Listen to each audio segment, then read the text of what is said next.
3 weeks after I had a vasectomy, my wife announced she was pregnant. When I questioned the impossible timing, she just smiled and said, "Miracles happen, God wanted this baby." As if divine intervention could rewrite biology. Imagine this, your wife, the woman you built a life with, looks you in the eye and tells you she's pregnant. A miracle after you've had a vasectomy. But what if that miracle was actually a calculated, soul-crushing lie, orchestrated with the very person meant to save your marriage? This is the story of how my world imploded, revealing a betrayal so deep it still makes my stomach churn. My name's Marcus, I'm 34, and for 7 years I was married to Jessica. We had 2 amazing kids, Emma, who's 6, and Tyler, 4. Up until about 3 months ago, I honestly thought we had a pretty solid marriage, even with some bumps in the road. The real trouble started about a year and a half back. Jessica began saying I wasn't emotionally available, that she felt disconnected. And yeah, I'll admit it. Work was insane. I was trying to build my electrical contracting business, pulling 60-hour weeks, coming home absolutely drained. She said we were more like roommates, not husband and wife. She needed more intimacy, more us time. That's when she suggested marriage counseling.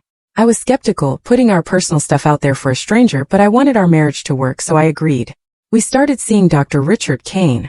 His office was about 20 minutes away. He was probably in his early 40s, sharp, well-dressed, and he seemed to really get Jessica's whole emotional connection thing. For about 8 months, those sessions actually seemed to help. Jessica was happier, more engaged. Dr. Kane gave us homework, date nights, daily check-ins on our feelings. Things were looking up. But then, around the 6-month mark of counseling, Jessica started pushing for another baby. She said therapy had made her realize how much she valued family, how she wanted Emma and Tyler to have another sibling. My heart sank. 2 kids felt right for us financially, practically. I was already stretched thin just providing for the family we had. And we just started getting our marriage back on track. A newborn felt like a recipe for more stress. Jessica kept bringing it up in sessions. Dr. Kane would facilitate these talks, where she'd talk about her maternal instincts and expanding our family, while I'd lay out my very real concerns about money and timing. And Dr. Kane? He seemed to subtly take her side. He'd talk about children being blessings, and families finding ways to make it work. He never said directly I should agree, but he definitely framed her desires as natural, healthy, while my practical concerns felt selfish, fear-based. After months of this, Jessica finally backed off. She seemed disappointed but said she understood, that she'd rather have a strong marriage with 2 kids than risk it all. That's when I made a big decision. I was getting a vasectomy. If we were truly done having kids, I figured it was my turn to handle birth control. I researched it, found a urologist, and scheduled the surgery for a Friday so I'd have the weekend to recover. Jessica seemed supportive, even appreciative. She said she was glad I was taking care of it permanently. The vasectomy went smoothly. I followed all the recovery instructions. Jessica was incredibly attentive, bringing me meals, making sure I didn't overdo it. Dr. Kane even suggested we take a break from counseling during my recovery. We planned to resume in about a month. Then about 3 weeks after the surgery, Jessica started acting weird. Nervous, distracted. She kept asking strange questions about the vasectomy. Was I sure it worked? Could it fail? I told her there was a tiny failure rate, but I'd need semen analysis tests at 3 and 6 months to confirm. Until then, we still needed backup contraception. Her fixation on these details was unsettling. And then it happened. One morning, about 4 weeks after my vasectomy, Jessica walked into the kitchen. I was having coffee. She was holding a pregnancy test. It was positive. She had this forced, nervous smile. "I know this sounds crazy," she said, "but I'm pregnant. I guess miracles really do happen, and God wanted us to have another baby after all." My brain just stopped. A vasectomy 4 weeks ago. We'd been careful with backup. And now this. A miracle. I just stared. I asked her how it was possible. She said she'd been feeling nauseous, tired, took a test to rule it out, and was as shocked as I was. She kept talking about God's plan. The whole conversation felt wrong. She sounded rehearsed. And the timing made no sense. If she'd gotten pregnant before my vasectomy, she would have been showing symptoms weeks earlier. I told her we needed to call my urologist immediately. She agreed but suggested we wait a few days to let the news sink in. That evening, Jessica called Dr. Kane. She told him about the pregnancy and asked for an emergency session. He saw us the very next day, which was bizarre because he was usually booked solid. The session was weird from the start. Dr. Kane seemed almost excited about the pregnancy. He talked about things being beyond our control, an opportunity for growth. He focused on my reaction, on whether I was open to this unexpected blessing.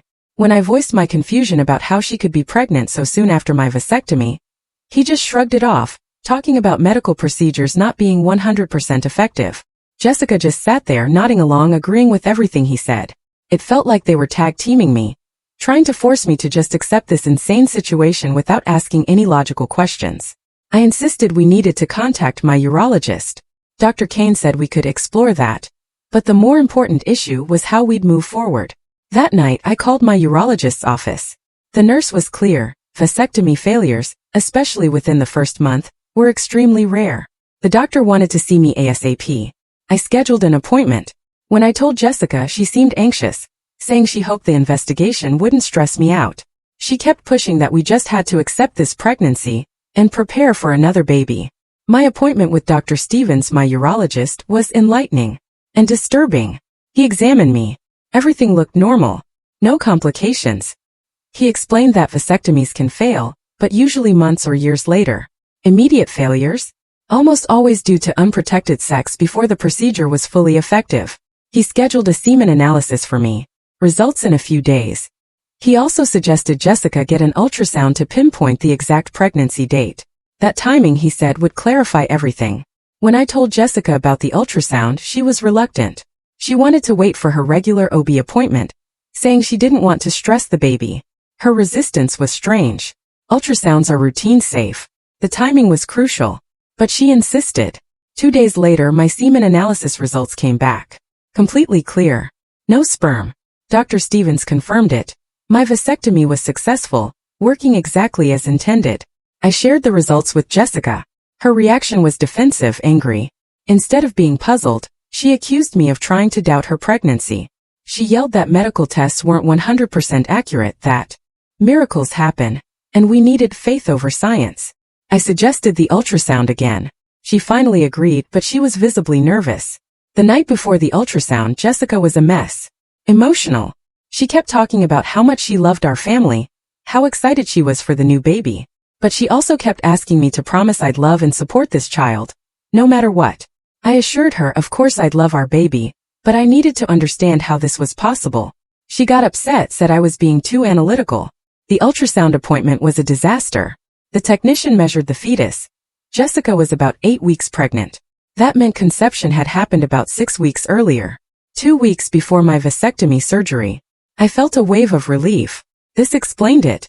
There was no medical mystery. But Jessica's reaction was bizarre. She seemed upset, distracted. On the drive home, I mentioned how good it was to finally know the timing. She agreed, but she was subdued, nervous. That evening, Jessica wanted another counseling session with Dr. Kane. I thought it was a good idea. I needed to process having an unplanned third child. But when we walked into Dr. Kane's office the next day, something felt off. He seemed nervous. He kept asking detailed questions about the ultrasound results, about what the doctors had told us. Jessica and Dr. Kane kept exchanging these weird glances. I started to feel like there was a secret conversation happening right in front of me. Dr. Kane seemed more focused on Jessica's emotional state than helping us work through this. Then, he suggested individual sessions. He said unplanned pregnancies bring up complex emotions. Fine, I thought. But then he said he could see Jessica for individual sessions, and he'd refer me to a colleague. It felt like he was trying to separate us. Jessica quickly agreed to individual sessions with Dr. Kane. That struck me as incredibly odd. All through our marriage counseling, she'd insisted we do everything together for transparency. That night I couldn't shake the feeling. The pregnancy timing, Jessica's strange reactions, the push for separate therapy. It all felt connected. I started doing my own research on vasectomy failure rates. Everything confirmed what Dr. Stevens said. Immediate failures were incredibly rare. The timeline just didn't match. Then I started thinking about Jessica's behavior over the past few months. All those individual counseling sessions with Dr. Kane, her staying late at work, stepping outside to take phone calls. At the time, I thought it was her growing confidence from therapy. Now a chilling thought began to form. That nagging feeling wouldn't leave me alone. The medical evidence didn't add up. Her behavior was getting stranger. Small inconsistencies in her stories about the timing, her symptoms. I decided to do something I never thought I'd do in our marriage. I started watching her. I wasn't proud of snooping, but I felt like I was being lied to about something monumental, and I had to know the truth. The first thing I noticed was her phone. She was texting constantly, but she'd snap it away the second I walked in. She'd always been so open before. Red flag. One evening she was in the shower. Her phone buzzed. I saw the preview on the lock screen. It was from Dr. K. The message: "We need to talk about next steps before this gets more complicated." My stomach dropped. This wasn't normal therapist-patient communication. Why next steps? Why complicated? When she got out, I confronted her. She claimed Dr. Kane sometimes sent appointment reminders. I asked to see the full thread. She said her phone was acting up. The next day, I called Dr. Kane's office. The receptionist told me flat out, Dr. Kane never texts clients. All scheduling was through the office. Jessica was lying. But about what? And how did it connect to the pregnancy? I decided to drive by Dr. Kane's office building one afternoon, when Jessica said she had an individual therapy appointment. I parked across the street. I watched her go in. But instead of a 50-minute session, she came out after only 20 minutes. And she wasn't alone. She was with Dr. Kane. They walked together to a coffee shop next door. I followed them. Through the window I watched. They sat at a corner table. He was holding her hands across the table. They were sitting so close. My world tilted. I felt like I was going to throw up. My wife. Our marriage counselor. An inappropriate relationship. And she was pregnant. The pieces clicked into place, forming a picture that made me simultaneously furious and sick to my core. I waited until they finished their coffee and went back to his building before I drove home. Jessica got home an hour later, chirping about how well her session went, how Dr. Kane was helping her with her feelings about the pregnancy. I asked specific questions. Her answers were vague, rehearsed. Fake. That night I barely slept. I was sure Jessica was having an affair with Dr. Kane, and I was starting to suspect he was the father of her baby. The timeline suddenly made perfect, horrifying sense. If she'd been having an affair for months before my vasectomy, she could have gotten pregnant by him around the time of my surgery. The conception before vasectomy explanation? A perfect cover. I knew I needed undeniable proof before I confronted her. She'd already shown she was a master manipulator. I hired a private investigator. The evidence came back a week later. It was devastating. Jessica was meeting Dr. Kane multiple times a week, outside of scheduled appointments, sometimes at his office after hours, sometimes at a hotel downtown. The investigator had photos. Them kissing in the hotel parking lot, entering rooms together. There was no doubt. Jessica was having a full-blown affair with our marriage counselor. Armed with that proof, I knew it was time. I needed a paternity test. I couldn't live with the uncertainty. I wasn't going to raise another man's child while being lied to about its parentage. I waited until the kids were in bed. Jessica and I were home. "We need to talk," I said, "about getting a paternity test for the baby." I explained the unusual circumstances, my concerns about the timing. I needed definitive proof. Her reaction was immediate. Dramatic. She started crying, screaming, "How could you doubt me? Accuse me of cheating when I'm carrying our child?" She said asking for a paternity test was the most hurtful thing I could do, that it showed I didn't trust her. I stayed calm. I explained the medical evidence, my vasectomy, the timing. I said if the baby was mine, the test would confirm it. If it wasn't, we needed to know. She kept crying, saying it would stress the baby, that I was paranoid and cruel. She begged me to trust her, said she couldn't believe I'd suspect her during such a vulnerable time. But I had the evidence. I knew she was lying. "Jessica," I said, my voice steady, "I hired a private investigator. I know about your affair with Dr. Kane." I showed her the photos. The crying stopped. Her demeanor changed completely. She went quiet. Then she started trying to explain, to justify. When Jessica saw those photos, she knew. She was caught. She couldn't lie anymore. She broke down completely. She admitted everything. She'd been having an affair with Dr. Kane for about 4 months, starting during our marriage counseling sessions. She said he'd initially just been understanding about her feelings of disconnection, but it had turned inappropriate, then physical. She admitted the baby was almost certainly his, based on when they'd started sleeping together. When she realized she was pregnant, she panicked. She knew it would destroy everything. And Dr. Kane? He'd convinced her they could manipulate the timing, make it seem like the baby was conceived before my vasectomy. He told her I'd never question it, that the medical explanations would seem plausible. He coached her on what to say about miracles and God's plan. He even helped her rehearse her responses. The whole miracle baby story? A calculated deception, designed to trick me into accepting another man's child as my own. The most disgusting part was how Dr. Kane used our marriage counseling. He was manipulating both of us. He encouraged Jessica's complaints about our marriage to justify their affair, while simultaneously advising me to be more understanding of her needs. He was sabotaging our marriage from the inside, pretending to help us, then using his position as our counselor to cover up his affair and trick me into raising his child. It was psychological warfare. Jessica begged me to forgive her. She said she'd made a terrible mistake, that Dr. Kane had taken advantage of her vulnerability. She wanted to end the affair, work on our relationship. But I was done. The level of deception, the manipulation, it was beyond anything I could forgive. She hadn't just cheated. She'd conspired with our marriage counselor to trick me, to lie to my face about divine intervention, all to raise another man's child. I told Jessica I wanted her out immediately. I was filing for divorce. And I was reporting Dr. Kane to the state licensing board. What he'd done was a serious ethical violation. He shouldn't be allowed to practice. She tried to argue, to talk about our kids, about seeing a different therapist. I just looked at her. You just spent months lying to me about carrying another man's baby, attributing it to God's will. There's no coming back from that level of betrayal. I also told her I expected full custody of Emma and Tyler. She'd shown she was willing to lie and manipulate about something as serious as a child's parentage. I couldn't trust her to make decisions in their best interests. Jessica moved out the following week, staying with her sister.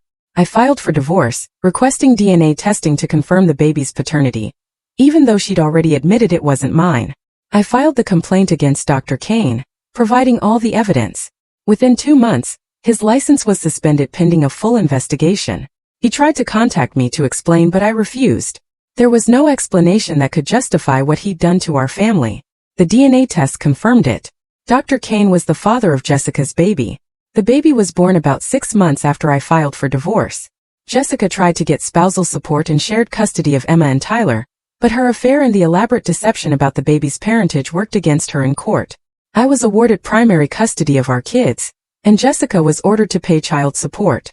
The judge was particularly disgusted by the elaborate deception involving the pregnancy, saying Jessica had shown poor judgment that called into question her fitness as a parent. It's been 8 months since I discovered the affair, and I'm doing much better now. Emma and Tyler have adjusted well to our new living situation. They see Jessica on alternating weekends. They don't know the full, ugly details of why we got divorced, but they understand that Mommy made some bad choices that hurt our family. I've been seeing a legitimate therapist, working through the betrayal and manipulation. It's helped me realize that what Jessica and Dr. Kane did was a form of psychological abuse. They used my trust, my commitment to our marriage against me, all to cover up their affair and trick me into raising another man's child. The most important thing I learned from this experience? Trust your gut. When something doesn't feel right, even if the people involved are giving you plausible explanations, investigate. If I hadn't dug into the pregnancy timing and Jessica's behavior, I might have spent years raising Dr. Kane's child, believing it was some divine blessing. I'm grateful I discovered the truth when I did, even though it was painful and destroyed my marriage. Emma and Tyler deserve a parent who values honesty and integrity. They're better off without the toxic dynamic that Jessica and Dr. Kane had created in our family.